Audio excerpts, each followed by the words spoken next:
So what I'd like to cover now is some common questions that students often have. So the first one is where you buy a tarot deck from. Now there's a little rumour, and I don't know when it started, that you should never buy a tarot card deck. You have to either be given it or you have to steal it. You can buy a bloody tarot card deck. It doesn't matter. You don't have to steal it and you don't have to be given it. You can even download the PDF file that we do if you really don't want to go and buy them. If you get these ones that you can print out and colour in, then okay, they won't shuffle particularly well, but I mean, oh come on, let's dispense with this. You can't buy your own tarot deck rubbish, because you can. I bought tarot decks, and they've all worked perfectly fine for me. Now, another one people ask is because they get quite attached to their tarot decks, and some people will say, no, I never let anyone else touch my tarot deck other than myself. Other people, when they're shuffling the cards and that sort of thing, they'll actually say, okay, they'll give the cards to the client, and they'll ask the client, can you shuffle the deck? You know? Or they'll shuffle the deck whilst the client's asking a question, and then they might get them to pick a card. So say, please pick a card, and they'll pick a card, blah, blah, blah, blah, whatever. So in terms of what you're working, the only thing that matters is that you're comfortable with what you're doing. I let people touch my deck. This is my personal deck. We have teaching decks that get recycled.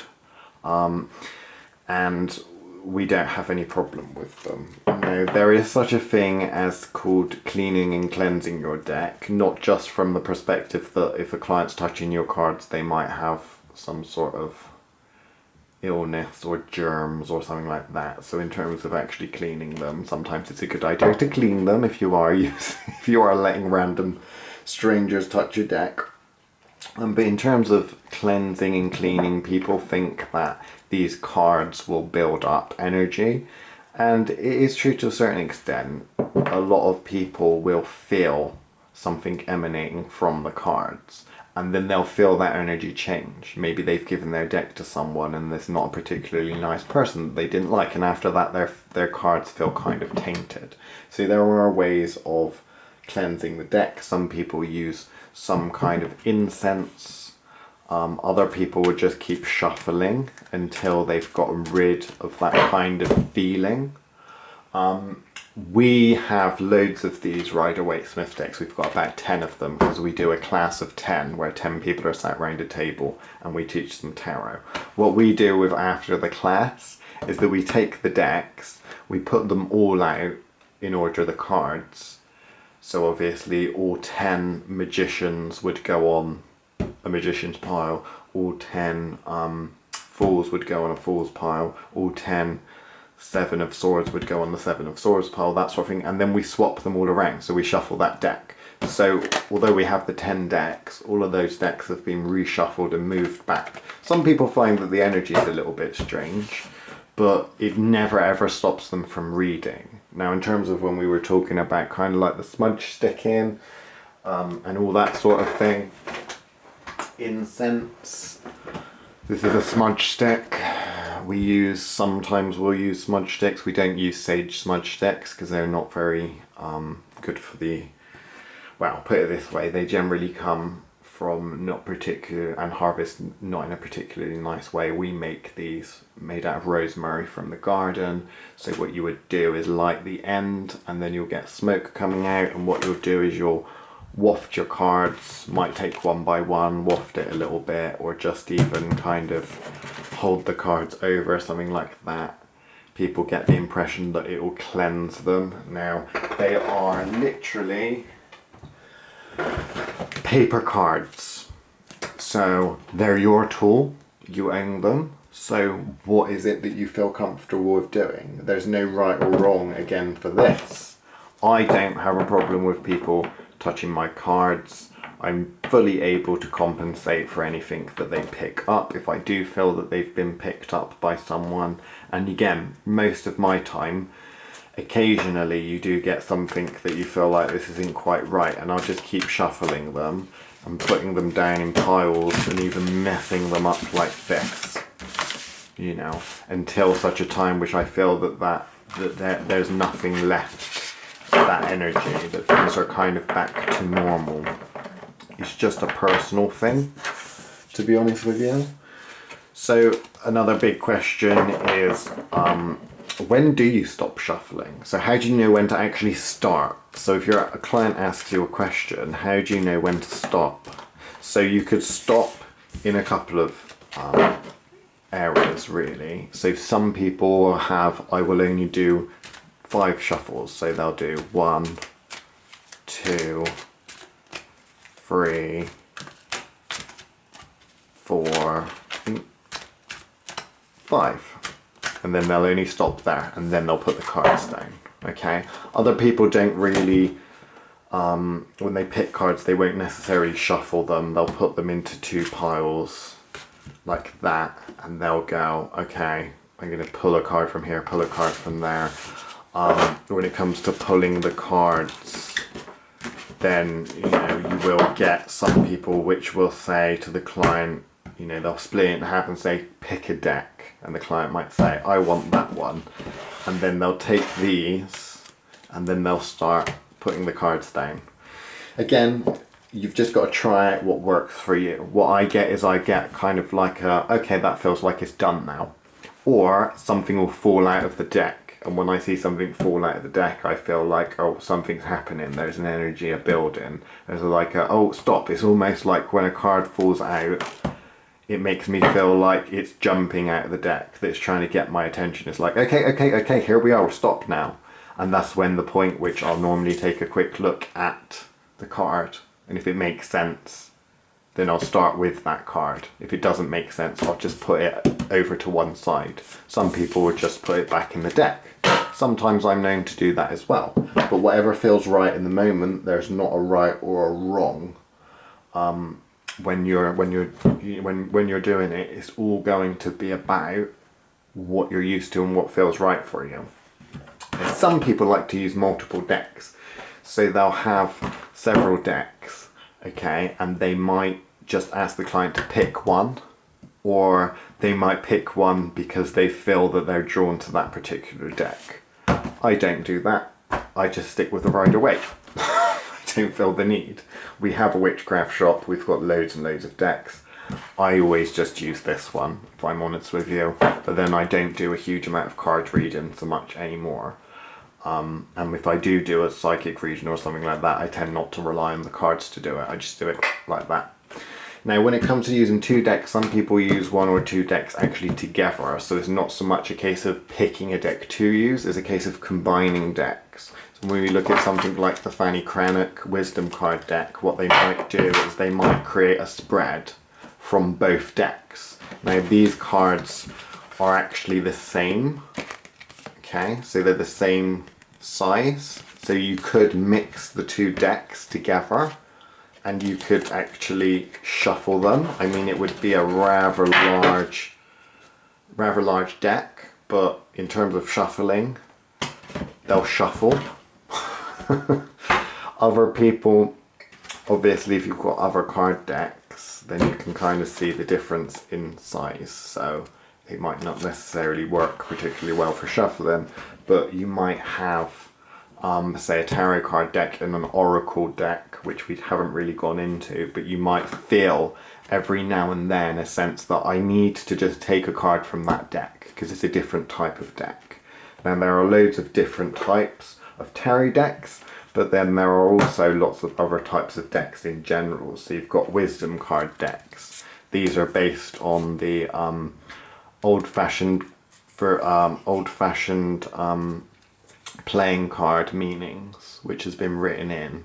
Okay, so you could have this perhaps on a table, and you could just feel, oh, I need to pull that card. Okay, you just might get an impression. Now you don't need a million decks. You don't even need 2 decks. You can do everything with 1. Some people like to have other things. It's just one of those things. Personally, I say that you should be going the opposite. Instead of adding more decks and adding more cards, you should be taking them away.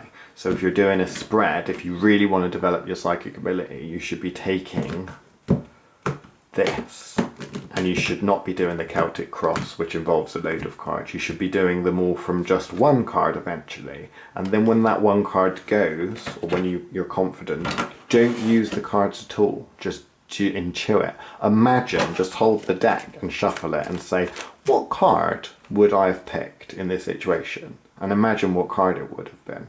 Okay, when you're first starting off doing that, then you might say, okay, I want the King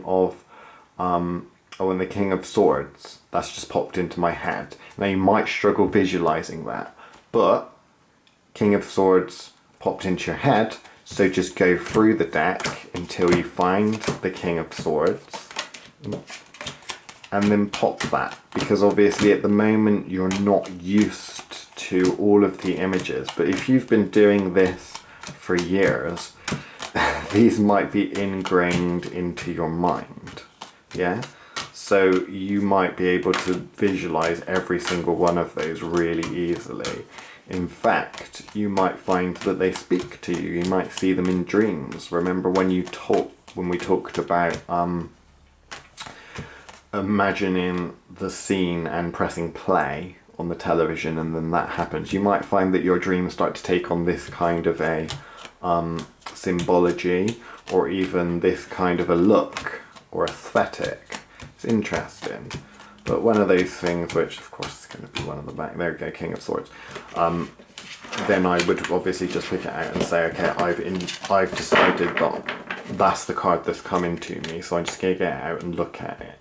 Okay, so it's just one of those things. I'd say eventually you should, instead of be making the deck and the spreads more complicated, you should be making them less complicated. Generally speaking, people look at decks of cards on a table, and some people will say, well, that person's reading loads of cards, they've got loads of cards now, they must be going into super detail. When in reality you can get a lot of detail from just one card, or none at all. How many prompts do you need? Do you need all of those cards? Because in your mind, you haven't developed that ability to just click into that mode. Push yourself. Obviously, if you're a beginner, take some time. Do what works, but always push yourself. So, what if a spread isn't working? What if it just doesn't seem to be working? So you've put a load of cards down, so you've put 3 down, something like that, or 4 down. And you've got the cards down and they're just nothing's happening. You know, it's like, okay, the information is not accurate, blah, blah, blah. What do you do at this point? Well, some people might say you would just take these cards and put them back in your deck and start it again. Okay? What I would say is, if you're unconfident with what the heck's going on, instead of destroying the spread, so taking it apart and putting it back in the deck, just say, okay, why is this not working? Why is this not working? And then just pull a card and see, what does that card say? So you're doing a reading on yourself, essentially. You're reading into the situation of, why isn't the reading working? You're reading why this reading isn't working. Okay, before you destroy the deck or before you put it back into place. That's what you want to do. Don't just get rid of it, because you might come up with the fact that, okay, I'm over concentrating, this person's really concentrating, I'm concentrating too hard. So in that situation, I'm feeling like, okay, I need to take a step back. So let's start again, or let's blend the cards together now, instead of putting them all away. Okay, see how you get on with that.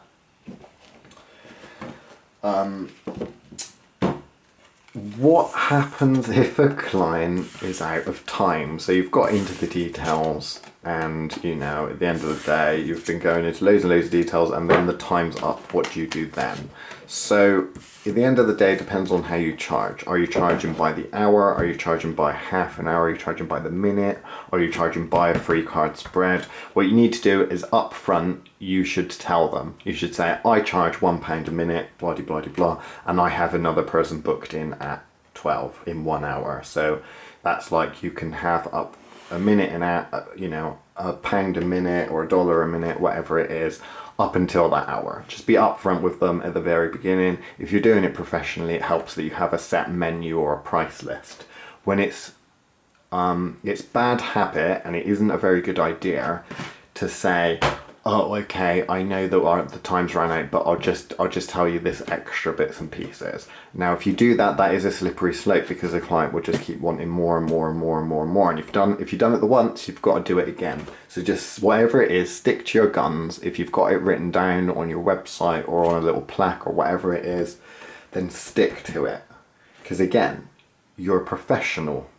So, you know, if you call in a plumber and they say, okay, this is going to take me an hour and a half instead of 1 hour, if you can't do it in 1 hour, you're not going to do it for an hour and a half and just charge an hour. Maybe you're really nice and you will do that, but there's no problem with saying, look, I'm offering a specific service, it's this amount of time or it's this spread, we've ran out, you know, we're out of time now, you know, so just stick to your guns. What about sugarcoating the situation? So we've kind of had the moral dilemma of what came up before when it came to should we reveal this information or not. That one I'm going to leave it to you. But in terms of sugarcoating the situation, a lot of people come to tarot readers and psychics asking a question and they don't really want to know the answer. Now, this is all about the pre-work, pre-spread work. So when I said at the very, very beginning, before we even started doing a reading for clients, we said, okay, we want to pull a card or two to see what this person actually wants.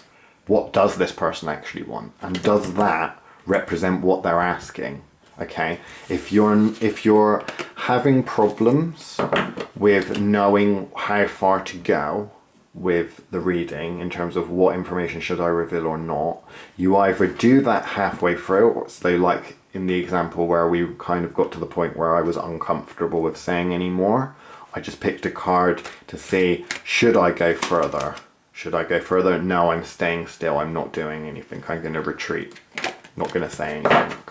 Or do we do it at the very beginning? Like, you should do it at the very beginning, some sort of pre-spread work. You should do a reading for yourself. You could do a reading of a reading, for example. How is this going to pan out?